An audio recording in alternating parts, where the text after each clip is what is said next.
हमारी कंडीशन कैसे होने वाली है, या ऐसा तो नहीं कि हमें कोई दिक्कत आ जाए। कि लिवर ऑलरेडी इतना डैमेज्ड है, अगर उसके अंदर थोड़ी सी भी और डैमेज हुई तो वो कहीं ना कहीं पेशेंट के लिए ज़्यादा नुकसानदायक हो सकती है। थोड़ा सा लिवर डिकम्पनसेशन होने का रिस्क हमेशा रहता है। क्या मरीज अपने होशो-हवास में है?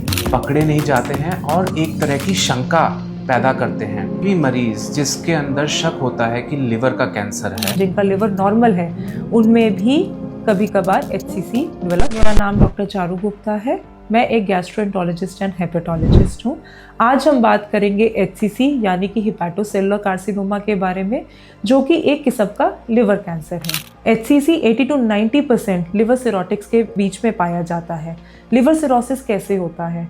लिवर सिरोसिस अत्यधिक मात्रा में शराब पीने की वजह से, या फिर काला पीलिया यानी कि हेपेटाइटिस बी और हेपेटाइटिस सी की इन्फेक्शन की वजह से, या फिर फैटी लिवर जिसे हम नैश कहते हैं, उसकी वजह से होता है। 10 से 20% की नॉन सिरोटिक लिवर्स में भी हो सकता है, यानी कि जिनके लिवर में सिरोसिस की परेशानी नहीं है, जिनका लिवर नॉर्मल है, उनमें भी कभी कभार HCC डेवलप हो सकता है। तो हमें ऐसा क्या करना चाहिए कि हम समय से इस बीमारी को पकड़ सकें और सही ट्रीटमेंट ले सकें। जिनको भी लिवर सिरोसिस की परेशानी है या फिर हेपेटाइटिस बी की परेशानी है, उनको 6 महीने में एक बार HCC स्क्रीनिंग ज़रूर करानी चाहिए। HCC स्क्रीनिंग कैसे की जा सकती है? एक ब्लड टेस्ट होता है जिसे हम अल्फा फीटोप्रोटीन कहते हैं, वो 6 मंथली हर 6 महीने में एक बार ज़रूर होना चाहिए। और उसके साथ एक ideally triple face CT scan होना चाहिए। लेकिन अगर हमें लगता है कि हर 6-6 महीने में CT स्कैन नहीं करा सकते, तो एटलीस्ट एक गुड क्वालिटी अल्ट्रासाउंड ज़रूर होना चाहिए। और इस परेशानी को सही तरीके से डायग्नोसिस कैसे किया जा सकता है, उसके लिए हमारे पास स्पेशलिस्ट मौजूद है, डॉक्टर यजुष जैन। नमस्ते, मैं डॉक्टर यजुष जैन हूँ। मैं एक इंटरवेंशनल रेडियोलॉजिस्ट हूँ और आज हम लिवर कैंसर के बारे में बात करेंगे, जिसे बोलते हैं हिपैटोसेलुलर कार्सिनोमा। सबसे पहले तो हमें ये पता होना चाहिए कि हम इसे पहचानते कैसे हैं, इसकी खोज कैसे करी जाती है।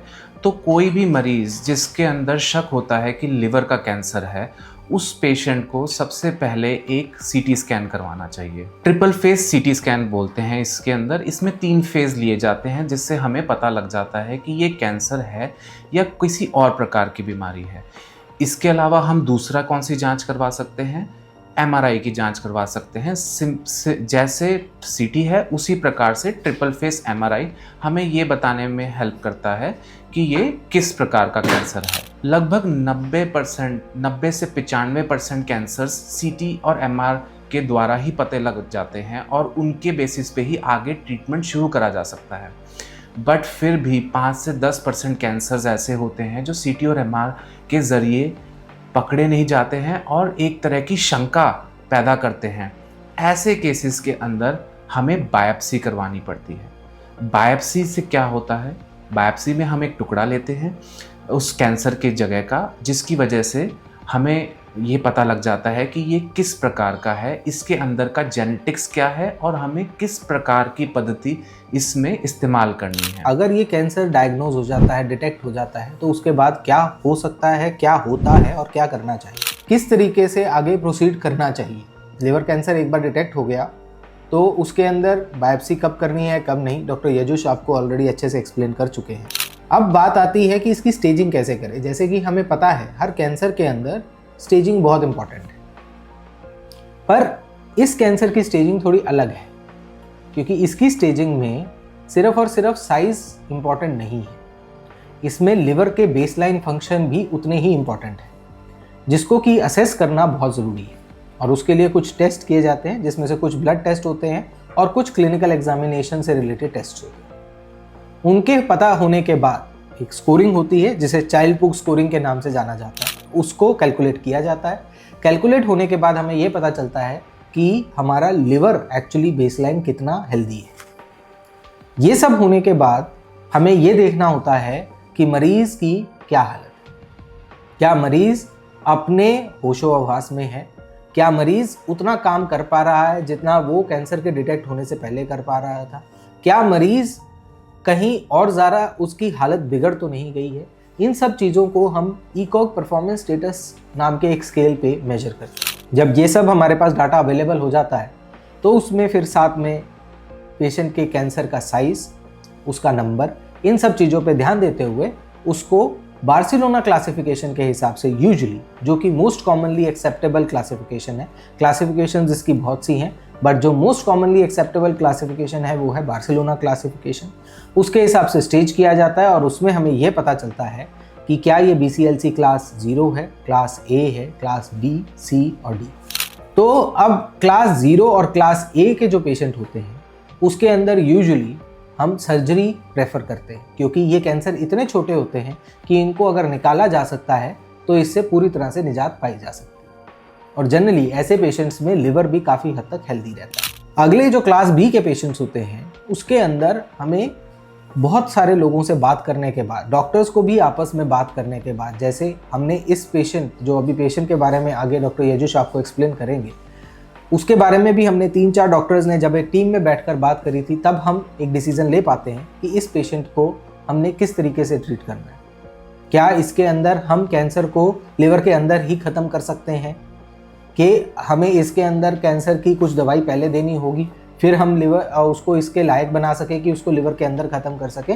तो पूर्णतः टारगेट सिर्फ इतना ही है कि लिवर के अंदर अंदर ही दवाई देके किसी तरीके से कैंसर को ख़त्म किया जा सके और इस बीमारी से वहीं की वहीं निपटा जा सके। क्लास C जो होती है उसके अंदर यूजुअली आपको, जब भी किसी डॉक्टर से आप बात करेंगे तो उसके अंदर आपको पेशेंट को कोई ना कोई दवाई देने की बात करी जाएगी। वो डिपेंड करता है कि आपके कैंसर के होने का क्या कारण था और आपकी कितनी आगे लाइफ एक्सपेक्टेंसी है, किस तरह का आपका कैंसर है, कितना बड़ा है, क्या आपके बाकी के रिस्क फैक्टर्स हैं, क्या उनके साइड इफ़ेक्ट्स जो दवाई दी जाने वाली है उनको हमारी बॉडी झेल पाएगी कि नहीं।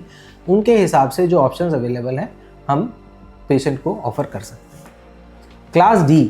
क्लास डी एक वो स्टेज है जिसमें कुछ ना करना कैंसर के लिए सबसे बड़ी समझदारी है, क्योंकि जैसा हम जानते हैं कि लिवर ऑलरेडी इतना डैमेज्ड है, अगर उसके अंदर थोड़ी सी भी और डैमेज हुई तो वो कहीं ना कहीं पेशेंट के लिए ज़्यादा नुकसानदायक हो सकती है। तो इसलिए क्लास डी का जो ट्रीटमेंट है वो होता है बेस्ट सपोर्टिव केयर, कि पेशेंट को जो जैसी ज़िंदगी चल रही है उसके अंदर उनको बेस्ट ट्रीटमेंट आप सपोर्ट प्रोवाइड करें, सो दैट वो अपनी क्वालिटी ऑफ लाइफ यानी कि जीवन की गुणवत्ता को मेंटेन कर सके। तो ये बात रही ट्रीटमेंट पार्ट की। अब बात आती है कि इसके आगे लाइफ कैसी रहती है। लिवर कैंसर की खास बात क्या है, इसमें कैंसर से ज़्यादा लिवर से मरीज को नुकसान होने के चांसेस ज़्यादा है। तो इसलिए इसमें गैस्ट्रोएंटरोलॉजिस्ट का रोल या हेपेटोलॉजिस्ट का रोल उतना ही इम्पॉर्टेंट है जितना कि एक ऑन्कोलॉजिस्ट का यानी कि कैंसर विशेषज्ञ का है। अपने लिवर विशेषज्ञ से हमेशा साथ जुड़े रहें और अपने लिवर का ध्यान स्पेशली अच्छे से रखें। अगर बाई चांस आप HCC से आज की डेट में प्रताड़ित हैं तो आज उससे डरने की ज़रूरत नहीं है। HCC के बहुत से अच्छे ट्रीटमेंट्स अवेलेबल हैं, जिसमें सबसे अच्छे ट्रीटमेंट्स के बारे में हम आने वाले आगे के कंटेंट में बात करेंगे, जिसमें हमने एक पेशेंट को टेस्ट नामक थेरेपी की हेल्प से ट्रीट किया, जिसमें पेशेंट को दवाई कैंसर के अंदर ही दी गई और उससे पेशेंट ट्रीट हुआ। और अगर बाई चांस टेस्ट नहीं भी हो सकता तो टारगेट ये रहता है कि पेशेंट को टेस्ट या टेयर के लिए एलिजिबल कराया जाए, ट्रांस आर्टीरियल कीमो एम्बोलाइजेशन या ट्रांस आर्टीरियल रेडियो एम्बोलाइजेशन के लिए एलिजिबल किया जाए, ताकि पेशेंट अपने आगे के जीवन में उस कैंसर से पूर्णतः निजात पा सके। अब हम बात करेंगे कि कैंसर का हम ट्रीटमेंट कैसे करते हैं। तो सबसे पहली बात पता होनी चाहिए कि ये कैंसर मोस्ट ऑफ उन लोगों में प्रेजेंट होता है जिनका लिवर खराब हो रहा होता है, क्योंकि लिवर को बार बार इंजरी मिलती है और उसके बाद लिवर ठीक होने की कोशिश करता है और इसकी वजह से कैंसर का डेवलपमेंट होता है। ये साइकिल कई बार रिपीट होती है तो कैंसर का डेवलपमेंट होता है। तो ऐसे मरीज़ों के अंदर हम क्या ट्रीटमेंट कर सकते हैं? सबसे पहले हमें ये पता होना चाहिए कि जो छोटे कैंसर होते हैं 3 सेंटीमीटर तक के साइज़ और ज़्यादा से ज़्यादा 5 सेंटीमीटर तक के साइज़ के कैंसर, इनको हम जला सकते हैं। इस प्रक्रिया को बोलते हैं एब्लेशन। 2 तरह के एब्लेशन हमारे पास अवेलेबल हैं, एक होता है रेडियो फ्रीक्वेंसी एब्लेशन, एक होता है माइक्रोवेव। माइक्रोवेव एब्लेशन को हम रेडियो फ्रीक्वेंसी से सुपीरियर मानते हैं, क्योंकि माइक्रोवेव एब्लेशन के अंदर जो एरिया बर्न होता है वो ज़्यादा यूनिफॉर्म होता है और ज़्यादा बड़ा एरिया हम बर्न कर सकते हैं। हमारी इच्छा ये होती है कि हम कैंसर और कैंसर के आस पड़ोस में कम से कम 10 मिलीमीटर का एरिया बर्न कर दें। अब आप कहेंगे कि हम ये बर्न क्यों करें, हम इस लीवर को रिमूव ही क्यों ना कर दें। ऐसे मरीज़ों का लिवर क्योंकि ख़राब है तो हमारे लिए लिवर का एक एक हिस्सा कीमती है। ऐसे में हम ये चाहते हैं कि हम जितना लिवर बचा सके उसको हम बचा लें। तो जो बहुत ही अर्ली स्टेज के कैंसर होते हैं, जैसे मैंने आपको शुरू में बताया 3 सेंटीमीटर तक के, और जिन मरीज़ों के अंदर हम सर्जरी का ऑप्शन नहीं दे सकते हैं, ऐसे मरीज़ों के लिए सबसे अच्छा ट्रीटमेंट एब्लेशन होता है, जिसमें हम जला देते हैं कैंसर को। अब आप कहें कि लेकिन ये सर्जरी से इन्फीरियर तो नहीं है, क्या हम सर्जरी अवॉइड ही कर सकते हैं? जितनी भी स्टडीज़ हुई हैं उसके अकॉर्डिंग जो एब्लेशन है उसका रिज़ल्ट और सर्जरी का रिज़ल्ट दोनों लगभग बराबर है। हम ये नहीं कह सकते कि ये ट्रीटमेंट दूसरे ट्रीटमेंट से इन्फीरियर है। एब्लेशन सर्जरी से इन्फीरियर नहीं है, हम उसको एक जैसी मान्यता देते हैं, ये बात हमें पता होनी चाहिए। हाँ, लेकिन जहाँ हम सर्जरी करवा सकते हैं वहाँ हमें सर्जरी करवानी चाहिए। अब बात आती है कि कैंसर ये 3 से 5 सेंटीमीटर का, क्या हर कैंसर को हम जला सकते हैं या किसी कैंसर को हमें अवॉइड भी करना है इस साइज़ के अंदर? तो 3 से 5 सेंटीमीटर का कैंसर जो कि किसी बड़ी खून की नस के पास में से गुज़र रहा है, उसको जनरली हम एब्लेशन नहीं करते हैं। क्यों? क्योंकि खून की नस जितनी भी गर्मी है उसको अपने साथ में ले जाती है और ऐसे पेशेंट्स में जो रिज़ल्ट्स हैं वो अच्छे नहीं मिलते हैं। तो इन पेशेंट्स में हम क्या करें? या फिर जिन पेशेंट्स के अंदर 5 सेंटीमीटर से बड़ा है कैंसर और हम सर्जरी नहीं कर सकते, या जैसे इंटरमीडिएट स्टेज का कैंसर है, तो उनमें हम क्या करें? इन पेशेंट्स के लिए प्रक्रिया होती है टेस, ट्रांस आर्टीरियल कीमो एम्बोलाइजेशन। इस प्रक्रिया में हम पैर की नस से घुस के हम लिवर के अंदर जाते हैं, लिवर की उन नसों को देखते हैं जहाँ पे जो नसें कैंसर को सप्लाई कर रही हैं, और इन नसों के अंदर हम कीमोथेरेपी एजेंट डाल देते हैं, दवाई डाल देते हैं, जिसकी वजह से वो कैंसर बंद हो जाए। और आखिरी में वो दवाई डालने के बाद हम इसकी खून की नस को भी बंद कर देते हैं। तो इससे एक तरीके का दोहरा हमला होता है। एक तो जो हमने खून की सप्लाई कम बंद कर दी है, उससे भी कैंसर का जो टिश्यू है वो डेड होने लग जाता है, प्लस जो हमने कीमो की दवाई डाली है वो भी कैंसर को डेड करवाने में हमारी हेल्प करता है। इस प्रक्रिया से हम बड़े बड़े कैंसर्स को ट्रीट कर सकते हैं। अब आपने देखा अभी तक डॉक्टर यजुष ने किस तरीके से इस कैंसर को वहीं की वहीं ख़त्म किया। तो ये अपने आप में साइंस की एक काफ़ी बड़ी एडवांसमेंट है, काफ़ी बड़ी अचीवमेंट है कि अब कैंसर के अंदर घुस के हम कैंसर को मार पा रहे हैं। और ये स्पेशली लिवर में जब कैंसर पहुंचता है या लिवर का कैंसर होता है, तब उन दोनों सिचुएशंस में ही यूज़फुल रहता है। अब इस पेशेंट में हमने जो किया वो ये था कि हमने उनको पहले जो लेटेस्ट एविडेंस है लॉन्च ट्रायल, उसके हिसाब से कुछ दवाई दी, फिर उसके बाद हमने ये प्रोसीजर किया। प्रोसीजर होने के बाद अभी भी वो पेशेंट उस दवाई पे कंटिन्यू किए जा रहे हैं, और साथ में उनके हिपैटोलॉजिस्ट जो कि डॉक्टर चारू, जैसा आप ऑलरेडी उनसे मिल चुके हैं इस वीडियो में, वो उसको आगे कैरी ऑन कर रहे हैं और कैंसर रिलेटेड पार्ट को हम देख रहे हैं। इसी तरह से कई पेशेंट्स के अंदर जिनके अंदर लिन्वेटिनिब नहीं दी जा सकती, उनके अंदर इम्यूनोथेरेपी और टारगेटेड थेरेपी का बहुत अच्छा रोल दिया रहता है।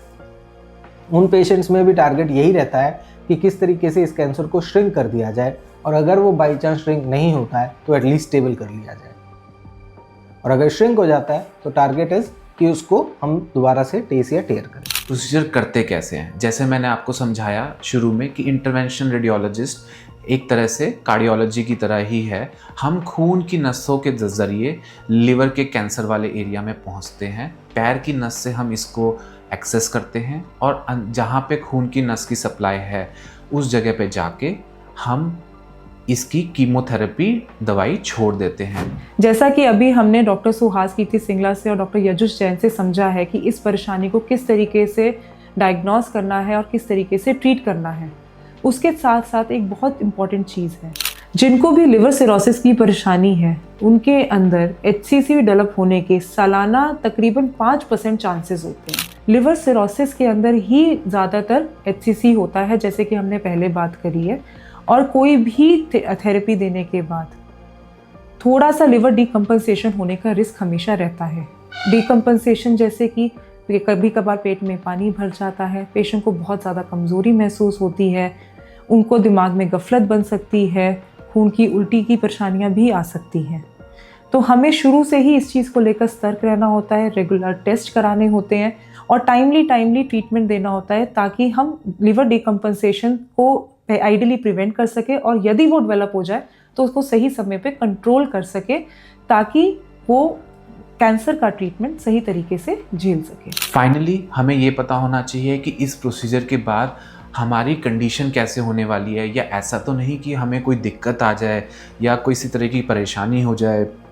तो पहली चीज़ कि ये प्रोसीजर बहुत ही सेफ़ तरीके से करा जा सकता है अगर हमने प्रोसीजर से पहले सारे पैरामीटर्स को बहुत अच्छे से चेक करा है। अगर ये सारे पैरामीटर्स ऐसी लिमिट्स में हैं जिसमें हम पेशेंट को ये ट्रीटमेंट अब प्रोवाइड कर सकते हैं, तो हम 8 सेंटीमीटर तक के ट्यूमर और कई बार 10 सेंटीमीटर तक के ट्यूमर्स को भी हम ट्रीट कर सकते हैं इस प्रोसीजर के थ्रू। इस प्रोसीजर के बाद मरीज़ को 1 या ज़्यादा से ज़्यादा 2 दिन के लिए हॉस्पिटल एडमिशन की ज़रूरत पड़ती है, वो भी सिर्फ इसलिए कि हम देखना चाहते हैं कि किसी प्रकार का कॉम्प्लिकेशन तो नहीं है।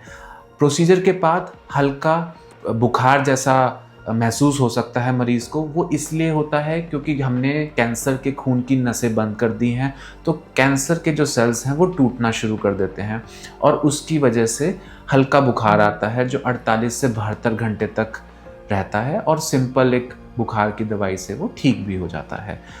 अब आप कहें जी हम काम वगैरह कब से दोबारा शुरू कर सकते हैं? काम आप सेकेंड डे ऑनवर्ड्स ही शुरू कर सकते हैं। इस प्रोसीजर में किसी भी प्रकार का कट नहीं लगता। ये सारा का सारा प्रोसीजर एक सुई के छेद के द्वारा करा जाता है और इसी वजह से इस प्रोसीजर की इतनी सेफ्टी है और रिकवरी टाइम उतना ही कम है कि हम मरीज़ को अगले दिन से भी काम करना अलाउ कर सकते हैं। सो थैंक यू, बहुत बहुत शुक्रिया मेरी बातें सुनने के लिए। आई होप ये वीडियो आपके लिए इन्फॉर्मेटिव रही होगी एंड आपके या आपके किसी न किसी रिश्तेदार के काम आ पाएगी। नमस्ते।